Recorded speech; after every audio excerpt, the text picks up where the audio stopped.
Funding for the Hinckley Report is made possible in part by the Cleone Peterson Eccles Endowment Fund. Tonight on the Hinckley Report, controversies in the Trump White House. Is there pressure on Congressman Chaffetz to investigate the Trump campaign? How will this affect the president's first 100 days? Discord and rowdy town halls continue throughout the nation. Are elected officials listening? How productive are these demonstrations? At the Capitol, lawmakers try to strike a balance on public lands. Will we see a more conciliatory tone? What will appease the outdoor retailers? And legislators debate bills on homelessness, a food tax increase, and the Zion Curtain. What other hot issues will we see in the last half of the legislative session?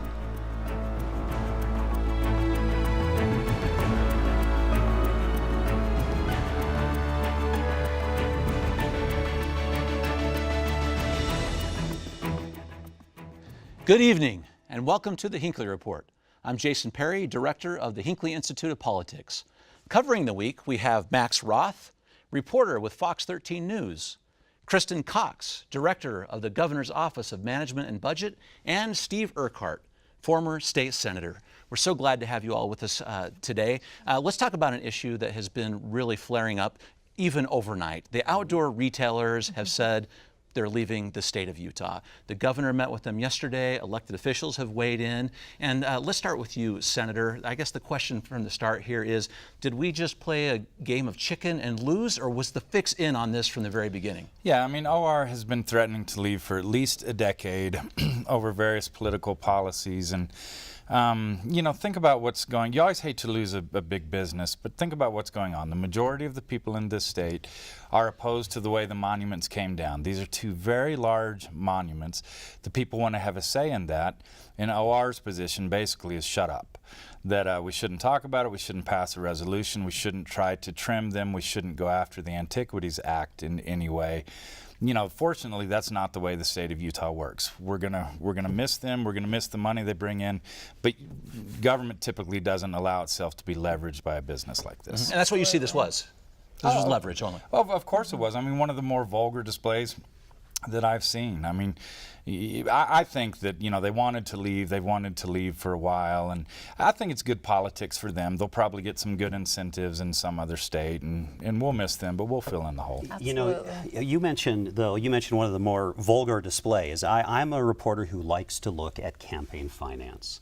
And we've heard from outdoor retailers for a long time, but I'll tell you, when you look at campaign donations in this state, which can be a vulgar display, energy companies are at the top of that list, and so the lobby on the other side of these issues is very much inside the meetings. The outdoor industry has been saying for a long time, for 10 years, that this is an important issue to them, and they followed through.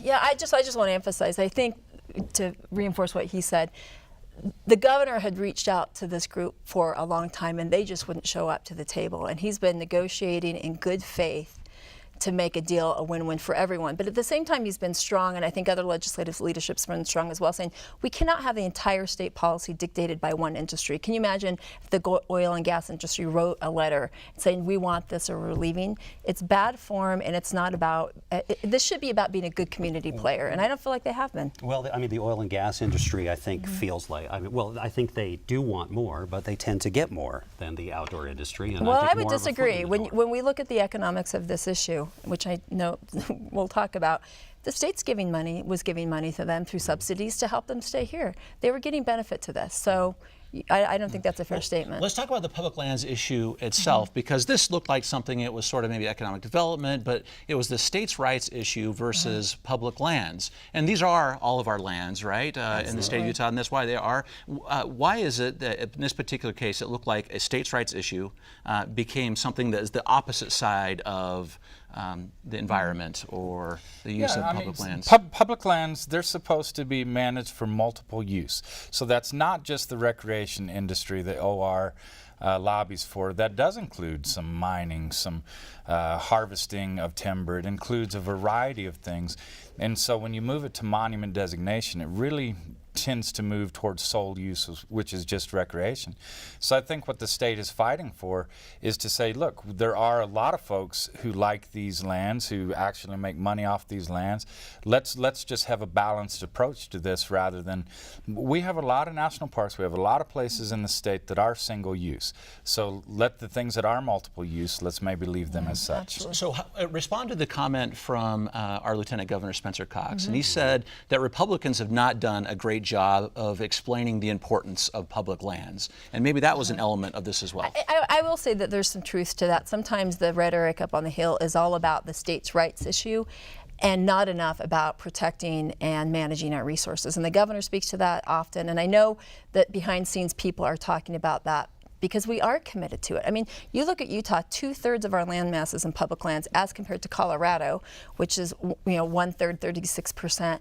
We are a public land state. We care about it. Our legislators care about it. Our governor cares about it. The public cares about it. But the rhetoric and tone could change. So if they do care about it in such a significant way, and we hear across the spectrum, why was this message not received by the outdoor retailers? You know, let me push back a little bit on this idea that it's a messaging thing, because I think you have a couple of groups, the governor on one side and outdoor retailers on another, and I think there are two cores that are clashing with each other. I think it feels almost patronizing to say they just don't understand that we love public lands just as much as they do. But no, Matt, let me interrupt here. To say the governor's on one side and they're on the other side, I think is incorrect. Okay. The meetings he's been in has been, we have a shared goal of protecting public lands.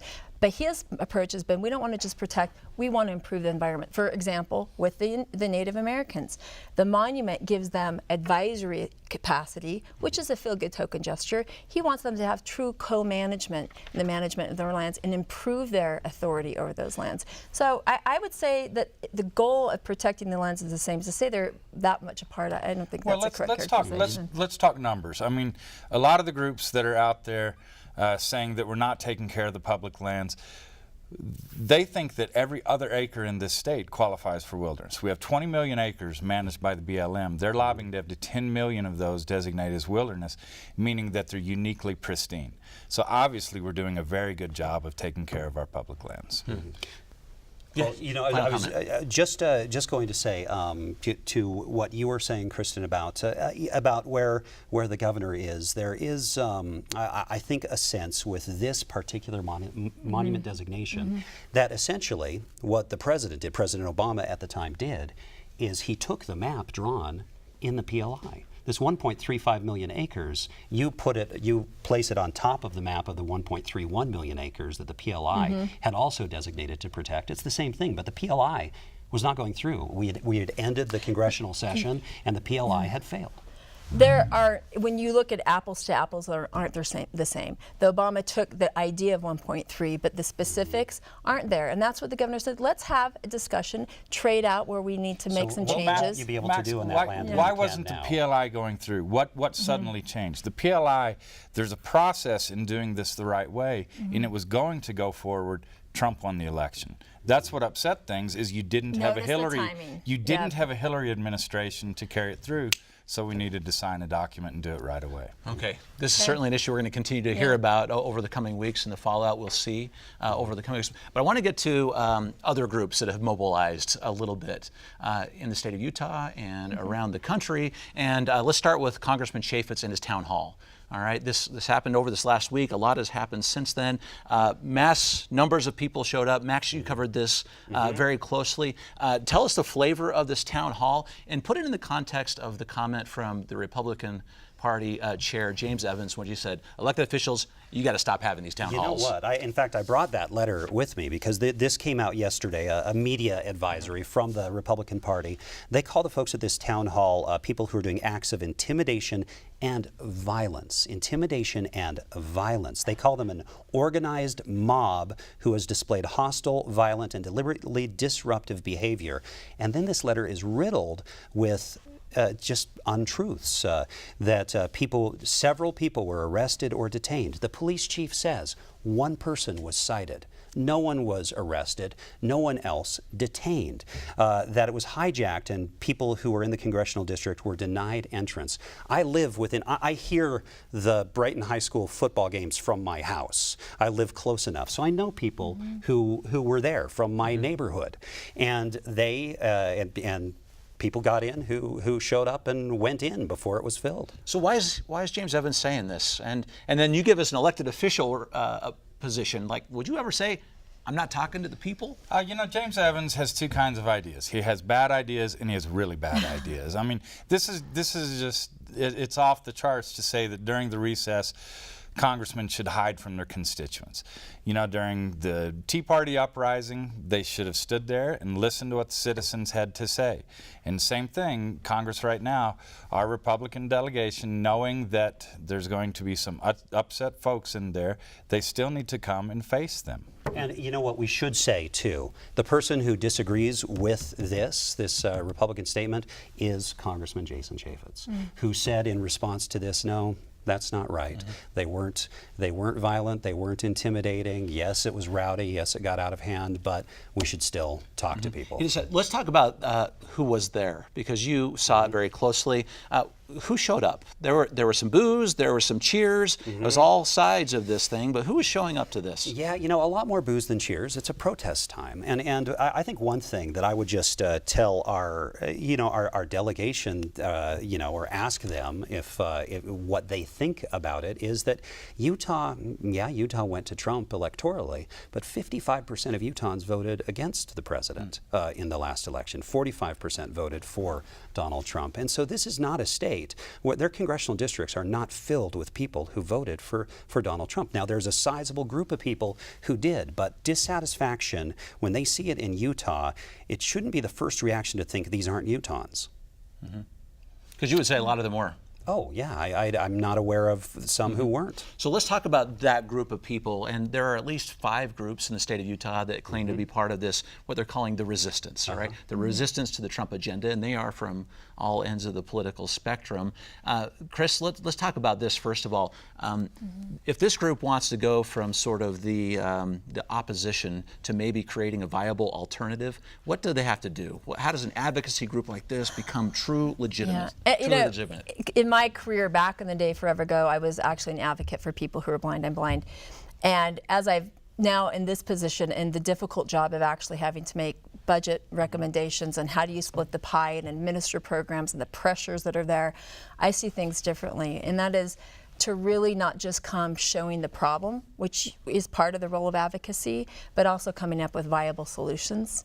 It's really easy to point out what's wrong. What's really hard, and the people that stand out cannot just point out the problem, but find a solution. And two, and I think we'd all agree here, and we hear it all the time, so I don't want it to be cliche, but just a lack of respect. Because people believe differently than us doesn't mean they're bad or evil. They just see things differently. And if we can't get to that point, resistance becomes somewhat futile, I think. The energy that is out there is phenomenal.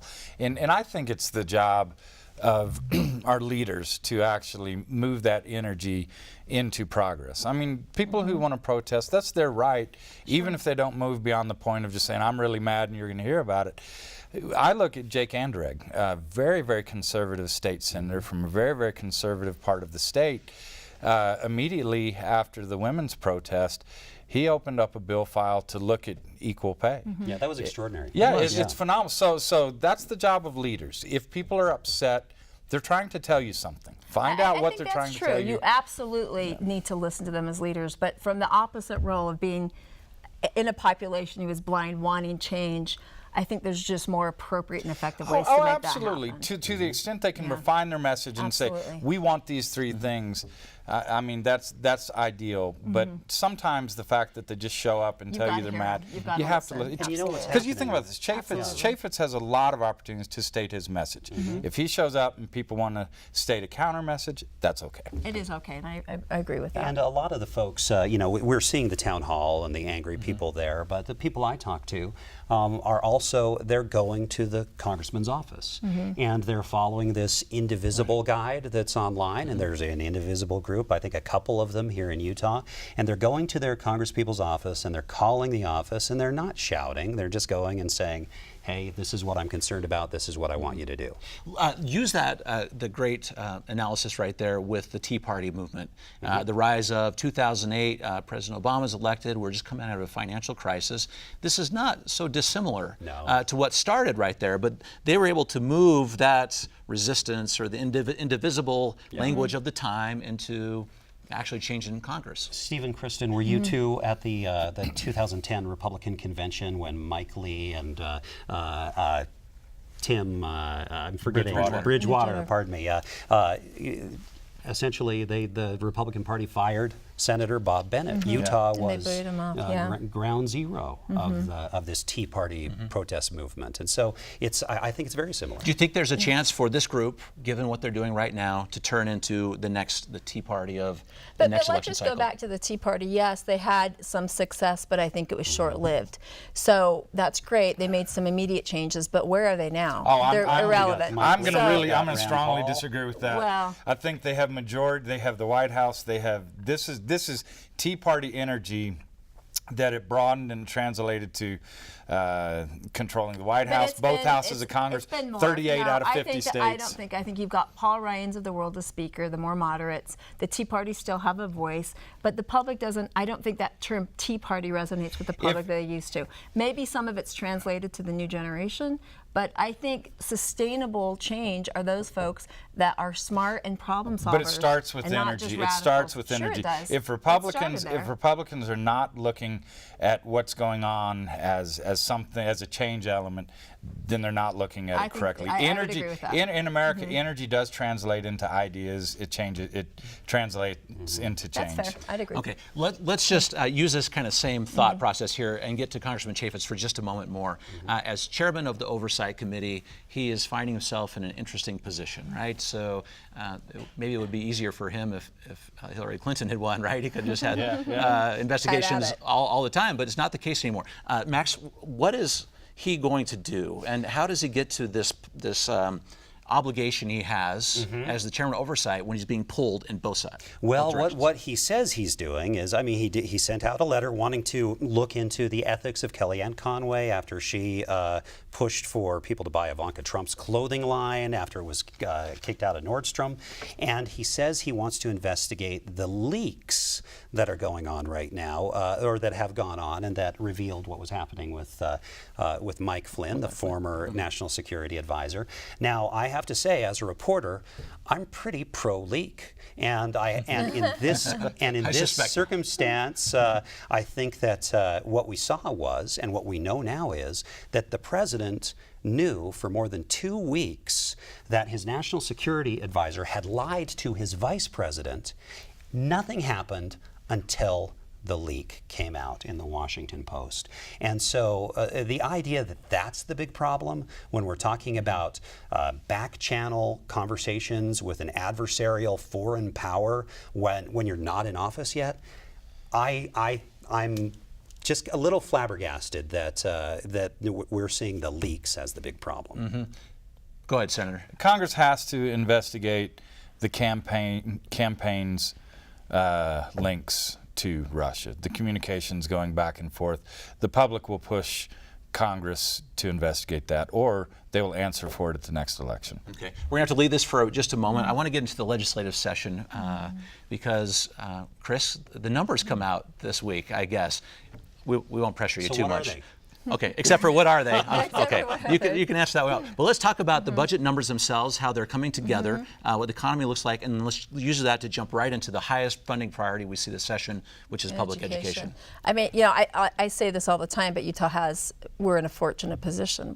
We have some states like Texas that are looking at cutting budgets. So we have a high-performing economy, income growth looks great, corporate tax looks strong. We feel strong and very good about where the economy is right now, and we'll be releasing numbers next week, but it looks good. I can't give you any details. That's it. That's all I'm going to tell you. It looks good. Okay, so I mean, our unemployment rate's 3.1%. I mean, we're just doing a fantastic job. We're growing at leaps and bounds right now. That's good to hear. Yeah. For those of particular who are up on the Hill every day looking for funding. Let's talk about the public education for just a moment, because that seems to be the push from a lot of legislators, and I think even in the governor's office. we talk about the one stat that you hear everywhere, where the lowest per pupil spending in the country. I hear that a lot. Is that the right metric? Is that even the right way to be looking at public education? I think it's a factor that you have to look at. Of course, you look at comparative data to other states to see where you are, but we actually look at it, slice it and dice it another way. We looked at NAEP scores and what kind of performance we are getting for everything. What is that? We better know what that means. I'm sorry, it's a national standardized test that they'll look at science, math, et cetera. It's a standardized test that you can compare yourself against other states. So we looked at, for every $1,000 we invest, what kind of return are we getting on those national standardized tests? And when we looked at all the other states and how they're performing against dollars invested, Utah was #1. So do we have to put more money into education? Absolutely. And the governor will say, it's not all about the money, but some about the money. And we need more money in education. It's always the governor's #1 budget priority. We can talk more about that in a minute. But we are amazing in our culture of how well we do. And we've got some fantastic outcomes. In fact, just recently, we are in 8th grade science #1 in the country. So we've got amazing families and we have amazing teachers out there, and we need to support them. But we're losing a lot of those teachers, and a lot of teachers are not getting, it's hard to let's find talk teachers. the numbers on this. Okay. So graduation schools across the state, numbers in terms of entrance have gone down, but the number of people actually graduating has stayed about constant, about 1,000. Graduating from? From the teacher prep colleges. Okay. And then we also did our own survey data to check that out. There is a shortage, but of those people graduating, about 1,000 of them aren't teaching in our schools. And that matches with the retention loss that we have with our teachers at year 5, which is about 1,000. What we have is not so much a teacher shortage, but a teacher retention issue. And how you solve that? Doesn't that have something to do with pay? Some of it may, but you can look at some of these districts like Salt Lake County. They had a peer review program and they had a 98% retention rate. So these counties, it is about the money, and that's why the governor is always going to push for more money in the budget, and will continue to push for it this year. But we see some amazing stuff going on in those local school districts. The governor always has pushed very hard for education funding. He needs credit for that. But to really take the next leap, there's only one place you can find that additional money, and it's in citizens' wallets. I mean, there's not enough money in the rest of the budget to move over to education to make a big push. So it is if the legislature would prioritize it. Not completely. It's absolutely not. Where are you going to get it? Transportation, higher no, ed? There's no place in the budget to get it. Our budget will come out with a 6.25, or let's say a 5% weighted pupil unit increase, and the legislature will do 3. It's about, now, do we need more money? Absolutely. Again, but you okay, can now that's where I'm prioritize it. critical. I'm critical of the governor's budget. I think that We're balanced. Okay. I don't think you're balanced in the way the legislature balanced. considers a balanced budget. We're balanced. But so the question is, I love that we have our leading citizens coming out saying we're going to do a ballot initiative on this, because that is the question. Do the taxpayers want to pay more in taxes to support public education? Because any Republican up there would want to run against someone who's promoting a tax increase. But if the leading citizens can convince the citizens, yes, we get value for that, we want to raise taxes, then you'll see the legislature do that.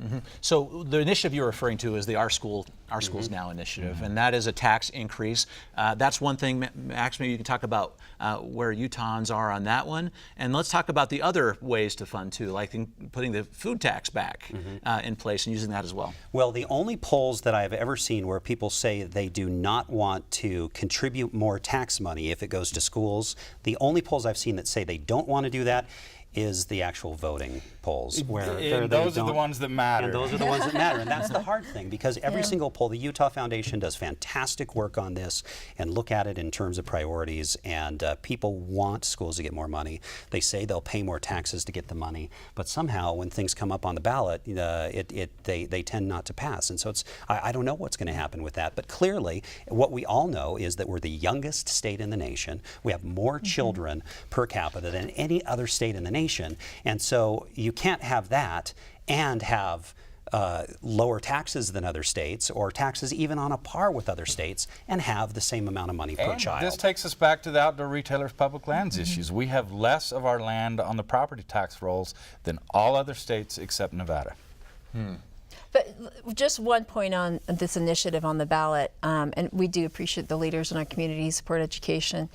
What we have, though, in the state of Utah is not an income tax problem. We have a sales tax problem. And I don't want to become too wonky on this, but if we don't fix the sales tax problem, and we just go after the income tax, we'll be exactly where we are in 10 years from now. So the solution, if people really want to have a solution that works, I think it's going to require a different approach. And we're talking about online sales tax, right? I'm Is that the talking big about problem? part of it's online and part of it's just our existing sales tax distribution. So. Yeah, that we're skinnying up the base by making certain things, excluding them from the sales tax. So Speaker Greg Curtis, me, Merlin Newbold, we made the push to lower the amount of tax on unprepared food. To me, it's immoral to tax the food people are eating. Do you see this getting some momentum, though, in this session? Yes, I do. There is some momentum. So one last thought on this point right here. And Senator, when you were the chair of higher education appropriations, you had a big push that funding should be based on metrics, all right, so on performance itself. Is this an issue that is still popular with our legislature right now? If we want to look at funding for public education, we start putting performance measurements on it. Well, I think so, and this is something that President Niederhauser has been big on with the school grading, and I think that's fantastic because you look at the schools that need the most funding, these are going to be the poorer schools in the district, and typically they don't get the funding. Typically, you know, the teachers who have a lot of choices, they go to the more affluent schools. So yes, let's have metrics. Let's grade how they do. They need more money. I agree with Chris. 100% they need more money, but they also could use some reform and efficiency. Okay, I know that this issue is going to get even hotter, and hopefully what you said, Chris, is right. The money is better, and then we have to, this is the final comment. I want to make 3 seconds. Okay, 3 seconds. I comment on the governor, but I do want to get credit to the legislature because they have made investments in education, and they do deserve that. And you have been a leader in performance-based funding. And Sadly, that's going to have to be it. Okay, very good conversation. That's a good end. That's it for the Hinckley Report. The conversation continues online at kued.org/Hinckley Report. We'll see you next week. Good night.